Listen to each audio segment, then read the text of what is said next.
านล้างจานในวันที่น้องแต่ง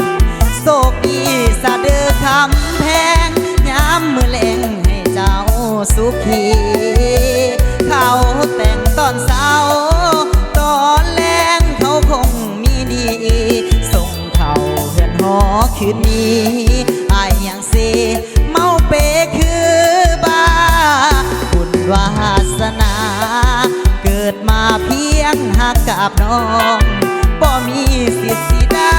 ครอบครองบุญอายและน้องมันบ่สมกันในมือน้องแต่งทั้งสองยิ้มหน้าเบิกบา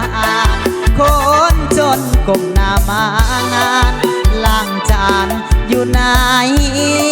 เฮือนครัวมือเจ้าเอาผัวทุนหัวสิวบ่ล่ะแฟนเก่าของเจ้าก็มาอาสาล้างจานซอยเจ้ายามเขาเอิ้นขวัญน้ำตาไหลยาวๆอวยพรให้สองคนเจ้าหากันยืนยาวจนฮอดมือตายอายบุญบ่หลายแต่อายก็เฮ็ดเต็มที่ขอให้เจ้านั้นทั้งนี้กับเศรษฐีคนนั้นเธอตาหวานถึกใจพ่อแม่เฒ่าแก่ของน้องนุ่งขานอายสิยอมทรมานล้างจานในวันน้องแต่ง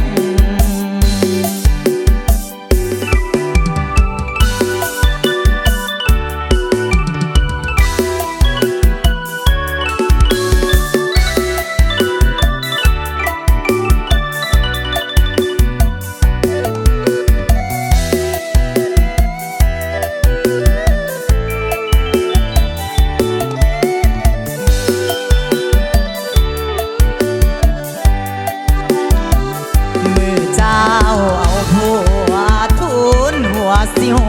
บ่ล่ะแฟนเก่าของเจ้าก็มาอาสาล้างจานซอยเจ้ายามเขาเอิ้นขวัญน้ำตาไหลยาวๆอวยพรให้สองคนเจ้าหากันยืนยาวจนฮอดมือตายอายบุญบ่หลายแต่อายก็เฮ็ดเต็มที่ขอให้เจ้านั้นทั้งมีกับเศรษฐีคนนั้นเธอตาหวานถึกใจพ่อแม่เฒ่าแก่ของน้องนุ่งขาดอายสิยอมทรมานล้างจานในวันน้องแต่งโศกอีสะเด้อคำแพงมือเศร้ามีแหงมือแล